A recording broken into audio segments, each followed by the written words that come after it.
Hey everybody, welcome back to Beyond the Horizon.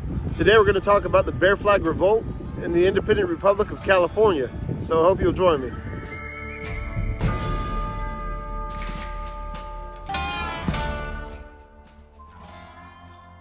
In the years following the Alamo and San Jacinto, more United States citizens headed west. As the 1840s approached, wagon trains would bring people by the hundreds to Alta California, where the soil was rich and the land was plentiful for farming opportunities. With tensions already high between the Mexican government and the United States, squabbles were not uncommon between settlers and Mexican officials who governed Alta California. There was also unrest between the government and many Mexican-born citizens, as many felt neglected. Public backlash caused Governor Manuel Micheltorena to withdraw in 1842, and he was replaced by a local ranchero, Pio Pico. Though Governor Pio Pico did establish some order, many still felt that Alta California was an afterthought by the government, as they were not being provided resources to properly cultivate the land. As more people settled in Alta California, tensions rose, becoming violent at times. In the winter of 1845-1846, Major General and explorer John C. Fremont arrived in Alta California for his third expedition, in which he mapped routes for those going west. At this time, a mass expansion west was on the mind of President James K. Polk, a dream referred to as Manifest Destiny. John C. Fremont brought 60 men, including his friend and guide Kit Carson with him, as he had on previous expeditions. Fremont had saved Carson from an Indian attack on their previous excursion in Oregon. This loyalty would play a big part in the events of this story. After first going to Sutter's Fort, Fremont and his men went to Monterey to inform the U.S. consul of their purpose. Before leaving Monterey, they informed Mexican General Jose Castro of their plans of mapping routes to the Oregon Trail and requested to stay the winter in the San Joaquin Valley of California. They were granted permission, though Castro was wary of their arrival. The men began to hear of the tension between the settlers and the Mexican government, including the military men, also known as Californios. Fremont and his men moved from the San Joaquin Valley to the Salinas Valley, with the word reaching Jose Castro quickly.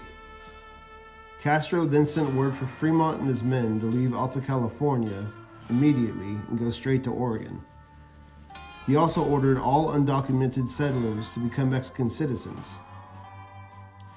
Fremont and his men would move on to nearby Gavilan Peak, which is Fremont Peak today, and raise the American flag.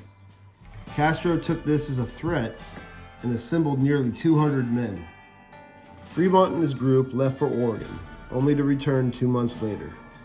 Castro then sent word to General Mariano Vallejo in Sonoma that he would need 170 horses. Also at this time, a group of American rebels arrived at Sutter's Fort. They had heard of Fremont's return and were looking for orders. The first order that Fremont gave was to intercept the horses that Castro had ordered. They caught up with Castro's men and took the horses, yet they let these Californios keep their own mounts. This group of American rebels, who called themselves the Osos, or Bears, brought the horses to Sutter's Fort and were ready for their next mission, which was to capture General Mariano Vallejo in the town of Sonoma. Vallejo was once the most powerful man in Alta California, and was still the most powerful man north of Yerba Buena, or modern-day San Francisco. The Osos, who would also become known as the Bear Flaggers, arrived in Sonoma at the home of General Mariano Vallejo in the early morning hours of June 14, 1846. At the time, there were only 33 of the Osos, or Bears, but Vallejo only had 11 men left at the time. His troops had not been funded by the Mexican government in quite a while, and Vallejo had been paying them out of his own pocket. When the Osos came pounding on the door, Vallejo had been sleeping. When he opened the door, the Osos informed him that they were there to take the town to make California an independent republic. The general, who had been frustrated with the government for some time, invited a few of the men in to talk about it over some wine and brandy. Vallejo informed them that he himself was in favor of separation from the government and the annexation of Mexico by the United States. As the drinks kept flowing and the time dragged longer, the rest of the Osos outside grew impatient. Though Vallejo had greeted them with hospitality, they didn't trust his word and decided to take him prisoner, along with his brother Salvador, his brother-in-law Jacob P. Lease, and his secretary Victor Proudhon. It was at this point that General Jose Castro's men showed up and told them of the horses captured by the Americans. Castro contacted U.S. officials for an explanation, to which they said that these men had acted independently. The word had also spread that Vallejo had been taken prisoner from Sonoma, and Castro gave orders to the California soldiers and to naturalized citizens to prepare for battle. A portion of the Osos brought Vallejo and the others to Sutter's Fort, where they would remain in prison until August. Some of the others, including William B. Ide, their acting leader, Bear Flag designer William Todd, and First Sergeant Granville P. Swift, remained in Sonoma. Ide would issue a proclamation on June 15th that California was being taken from an unfair and unjust government and would be made an independent republic. He said that peaceful citizens had nothing to fear. That same day, Bear Flaggers, including William Todd, nephew of Mary Todd Lincoln, First Sergeant Granville P. Swift, and First Lieutenant Henry L. Ford, would take their hastily assembled flag and raise it in Sonoma Plaza in place of the Mexican flag, which had been lowered. Tensions would continue to rise, and 3 days later, William B. Ide sent two of the Bear Flaggers named George Fowler and Thomas Cowie to retrieve a keg of gunpowder from the home of Kit Carson's brother Mose Carson, around the town of Santa Rosa. They would never make it. Mose Carson would send some Native American friends of his to locate Fowler and Cowie. They were found on June 19th near present-day Roanoke Park. They had been tortured, killed, and mutilated. They were given a fast burial, and orders were given to find who had done this.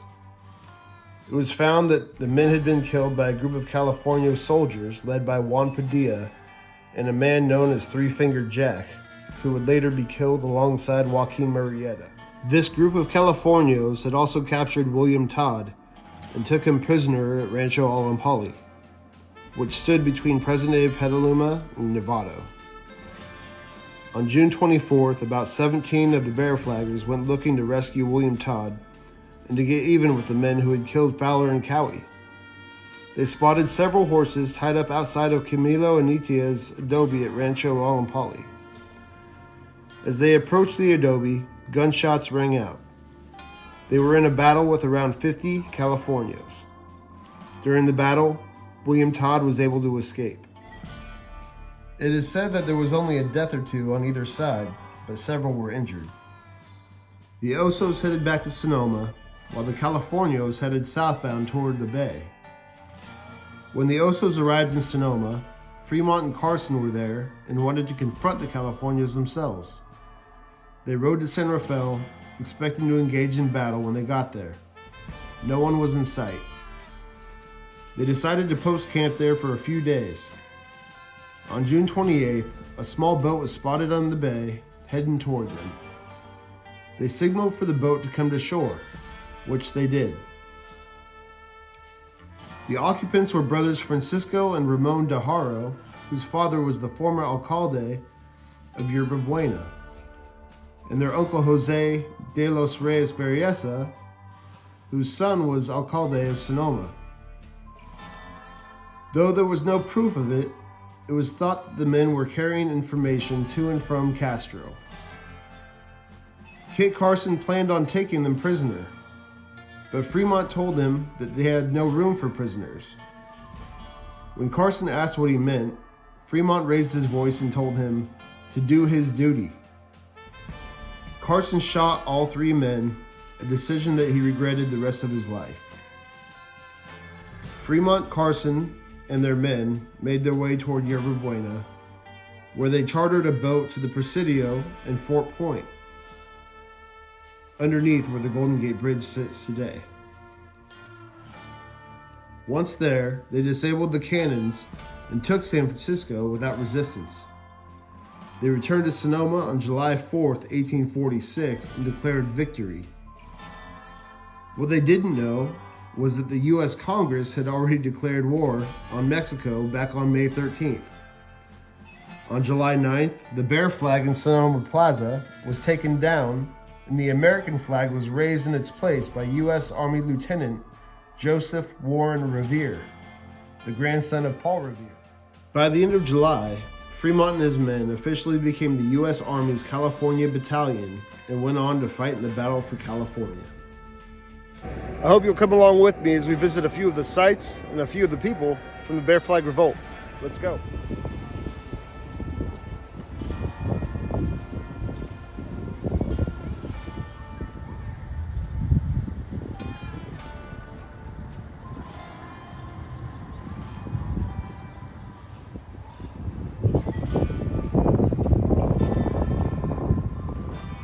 Here we are at Sonoma Plaza. And it was in this spot, June 14th, 1846, where the Bear Flag was raised. I'm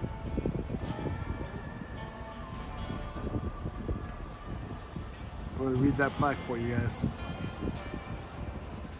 All right, you see the plaque here, and the bear. Little shiny spots on his head from people touching him. Plaque here in case you can, guys. It says, "This monument was erected by the native sons of the Golden West, the state of California, to commemorate the raising of the Bear Flag on this spot, June 14th, 1846, by the Bear Flag Party in their declaration of the freedom of California from Mexican rule. On July 9th, 1846, the Bear Flag was hauled down and the American flag here raised in its place by Lieutenant Joseph W. Revere, USA." That was Paul Revere's grandson, by the way, who was sent to Sonoma from San Francisco by Commander John B. Montgomery of the U.S. sloop of war Portsmouth, following the raising of the American flag at Monterey, July 7th, 1846, by Commodore John Drake Sloat. So, there it is. This exact spot is where it happened. June 14th, 1846. Here we are at the old military barracks here in Sonoma. You see the American flag, California flag, and the Mexican flag waving. I just want to show you guys what the old military barracks look like.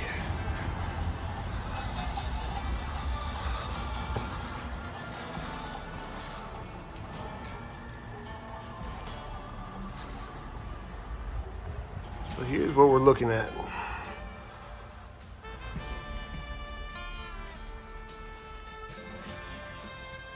Amazing. The history here is just so underappreciated.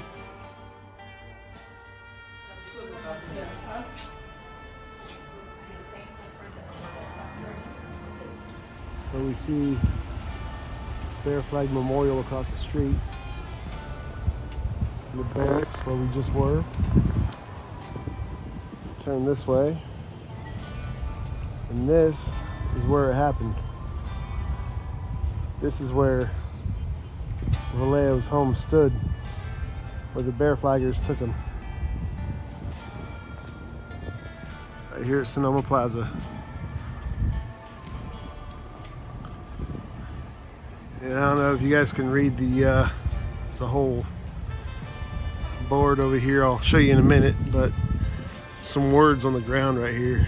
I'm not sure if you'll be able to read them, but it says the Vallejo Casa Grande, 1840 to 1867. You are standing in what was one of the grandest homes in Alta California. So it stood right here. This is the foundation right here, where his home stood. Show you this board real quick. What history! Wow. General on his horse.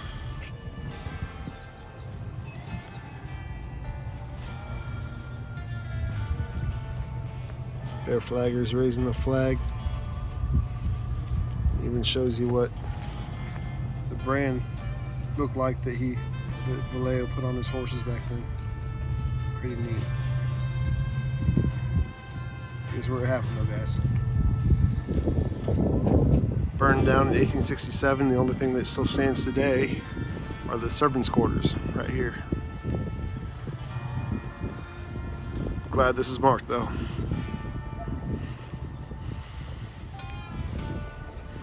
Vallejo's Casa Grande, where the Bear Flaggers made their stand. So later on, General Vallejo would go on to say that these men who took him captive had raised the American flag in Sonoma Plaza instead of their own flag, he would have embraced them in a brotherly way. He had been a big fan of the United States and a potential takeover at some point. You know, he felt that the government in California, in Alta California, was failing him and others in the area. So he was all for a takeover, but he just felt like these men went about it the wrong way. And on top of that, they took him captive. So he likened these men to a group of robbers. But later on, he would go on to become still a very powerful man, a landowner, mayor. He was there for the first constitutional convention for California. So very interesting man, General Vallejo. All right, everybody, we're in our next location here. We're actually right across the street from the just east of the Sonoma State University campus. That's the baseball field over there. It says home of the Seawolves. And we're over here because accounts from back in 1846 and after tie this area to where Thomas Cowie and George Fowler were buried. Cowie and Fowler, again, where they were two of the Bear Flaggers, the Osos, who were sent from Sonoma on June 18th. And they were sent to fetch a keg of gunpowder from the brother of Kit Carson. His name was Moses Carson. And they never made it to Mose Carson's house. So Mose Carson sent some of his friends, actually Native Americans in this area, to find these men, see what happened to them. And they found them. They had been tied to trees, tortured. They were shot and stabbed and then hung from these trees. And the account got back to Mose Carson, who then told his brother Kit and John C. Fremont what had happened to these men. So they buried them in this area. We don't know exactly where. They said that they were buried below some pine trees. As you can see, there are a bunch of pine trees behind me here. There are actually several pine trees up and down this road. We're only about 5 minutes from my house right now. But this is where their final resting spot is. And I don't know, hopefully this land stays the way it is, but maybe someday if they develop it all out here or build on the land, they'll find the remains of these guys. So very interesting part of history, and wherever they are, may they rest in peace.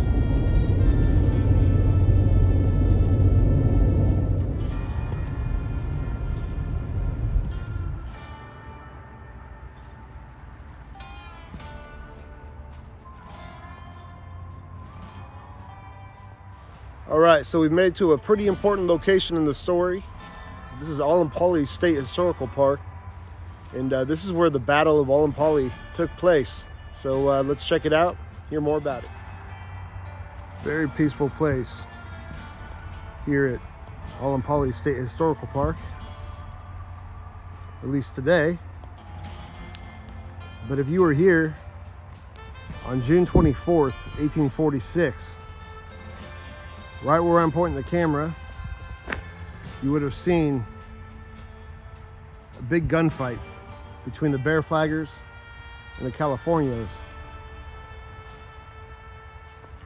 After the murders of George Fowler and Thomas Cowie on June 19th, 1846, and the capture of William Todd, the Bear Flaggers, or a faction of the Bear Flaggers, led by a man named Henry Ford, went looking for Juan Padilla and his men responsible for the deaths of Fowler and Cowie. And they were also looking for Bear Flagger William Todd, who they heard was being held here. So we go and see the sign and see the ruins of the adobe where this fight happened. All right, let's read the sign here. Camilo Anitia's adobe. A shingled shed now protects the ruins of Camilo Anitia's adobe home from further weather damage. Dating from the late 1830s, this structure represents a period when the Miwok were abandoning their traditional dwellings in favor of more sheltered adobe houses. Encouraged by his friend Mariano Vallejo, Anitia sought and was granted title to 8,800 acres around Olompali village by the Mexican government in 1843. In addition to raising over 600 head of cattle, he cultivated grain fields and a small vineyard. Anitia became a successful rancher through trade with the Mexicans, the Russians, and early American settlers. His land grant was confirmed in 1852 by the United States government, thus becoming the only Native American in Northern California to have his land grant ratified. The only skirmish of the Bear Flag Rebellion occurred here on June 24, 1846, between Mexican soldiers and the Bear Flaggers from Sonoma. The short-lived Battle of Olompali resulted in the death of a Mexican officer. All right, let's take a look through the window here. You guys see the remains of the adobe. Wow. Let's take a walk this way.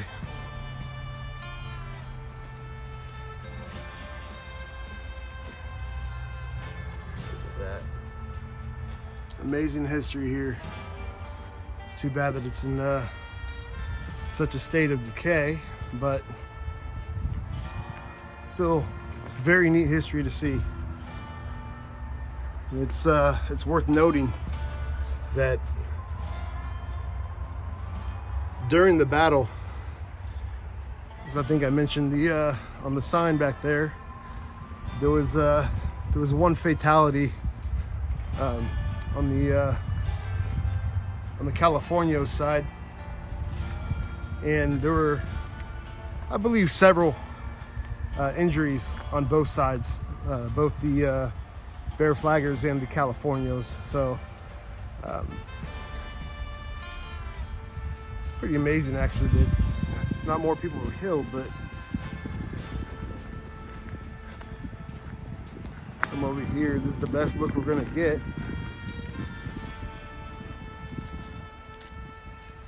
Wow.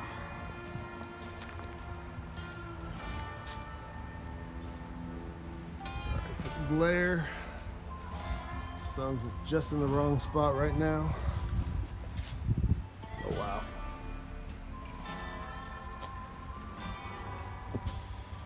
Well, sad to see it in this condition, but I'm glad they're kind of keeping it in the arrested state of decay rather than just letting it fall apart completely. So probably only a matter of time before that happens, but at least we're getting to see it today, guys. So hope you're enjoying the view. Battle of Olompali, June 24th, 1846. battle ensued, and William Todd, Bear Flagger William Todd, was able to escape. So after the Battle of Olompali here, the Bear Flaggers, or Osos, went back over the hill there to Sonoma, and the Californios headed south towards San Rafael.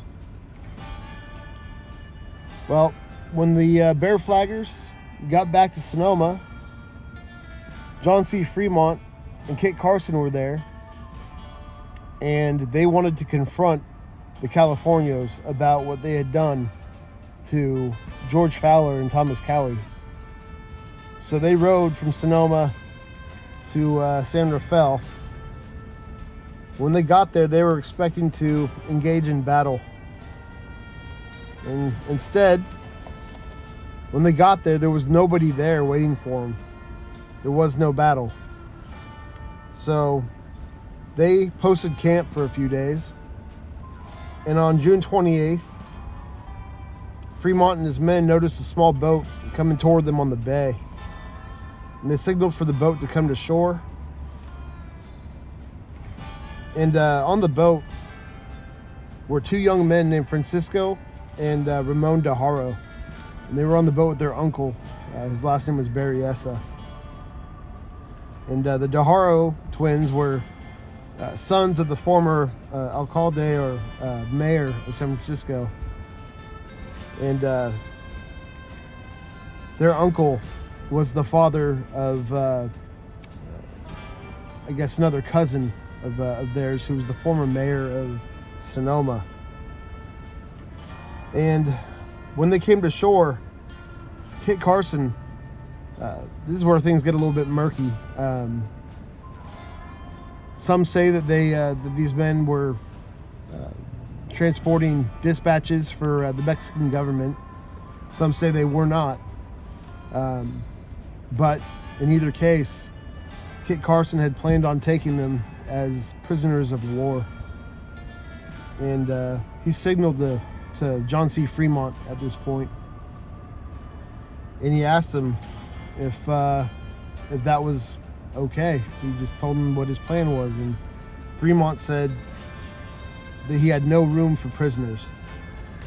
And Carson was pretty confused at this point. He was unsure what Fremont was asking of him. And Fremont raised his voice at this point. He said, "Mr. Carson, do your duty." And the three men were executed right there on shore. I've been a big fan of Kit Carson's adventures. He's did a lot of great things. Great frontiersman. Mapped a lot of routes back then. He was like a superhero in his own time. A legend in his own time. I mean, people talked about Kit Carson as if he was a character in a movie, an action hero or something. But this would tarnish his reputation a bit. And he was even asked years later about the incident, and he expressed remorse and regret. He said that he didn't want to disobey Fremont's orders. They had been friends for a long time.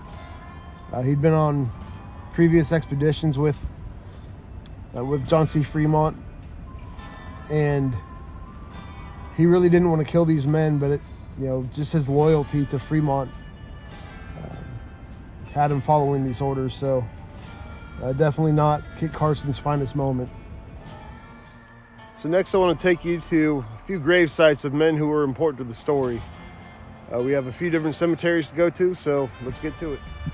All right, so the first grave we come up to today is Jasper O'Farrell.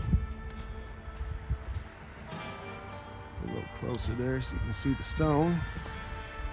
We're in Calvary Cemetery in Bodega, California. And I'll tell you a little bit about Jasper here and why he's important to the story. Jasper was a scout of John C. Fremont's, and he was a witness to the Dajaro twins and their uncle Jose Berryessa being gunned down that night under the orders of John C. Fremont. And a few years later, after the incident,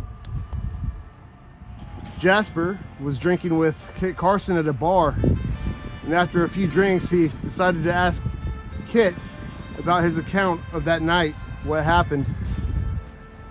And Kit told him that he regretted that every day of his life, but that he was just following orders given by John C. Fremont. Well, a few years after that, 1856, John C. Fremont was running for president of the United States, and Jasper released his testimony about John C. Fremont and what happened that night. And it pretty much wiped away any chance that Fremont had of becoming president of the United States. And Jasper said, you know, they were on a mission, you know, to make California a state, but that it was an unjust murder of these three men. And he called John C. Fremont a murderer and a coward. And that was pretty much it for John C. Fremont as far as his political career went. So, Jasper, we thank you for your honesty. He was known as an honest and fair man, and well-respected surveyor, land surveyor like Kit Carson was, and frontiersman as well. So we thank Jasper O'Farrell. We come up and say goodbye to he and his wife. Here's Jasper. There's his wife Mary right there. So Jasper O'Farrell,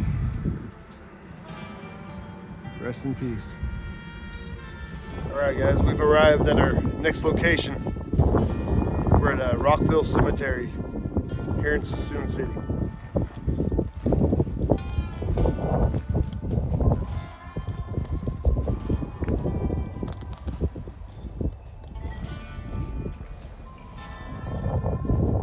Here we are approaching the stone we were looking for. This here is Granville P. Swift. Granville P. Swift was one of the Osos. He was actually made first sergeant of the Osos during the Bear Flag Revolt. And one of his men, William Baldridge, actually said that Granville P. Swift was worthy of a dozen men in a common fight. He was known for his bravery and just how tough he was. He was a tough dude.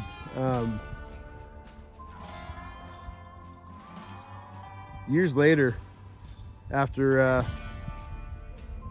California became a state, Granville became a very successful prospector and gold miner.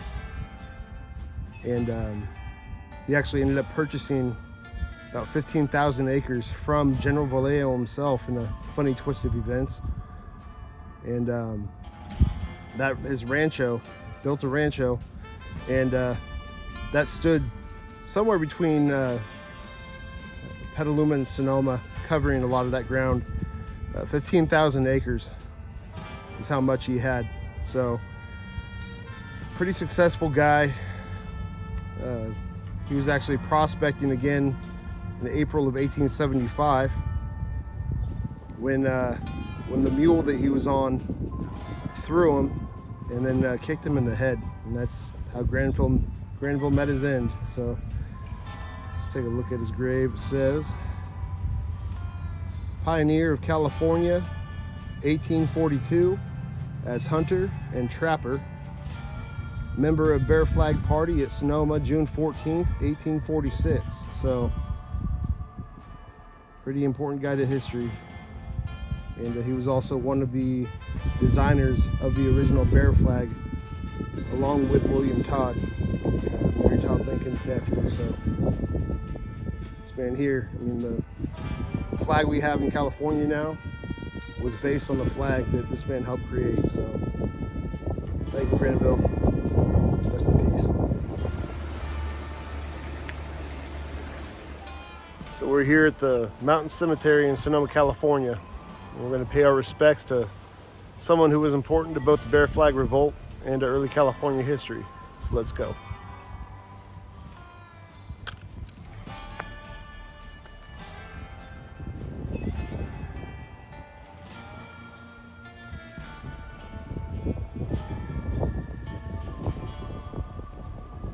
All right, we made it to the final resting spot of General Mariano Guadalupe Vallejo, or Vallejo, and his wife Francisca Carrillo Vallejo. Of course, I think I mentioned it in my last video in Santa Rosa that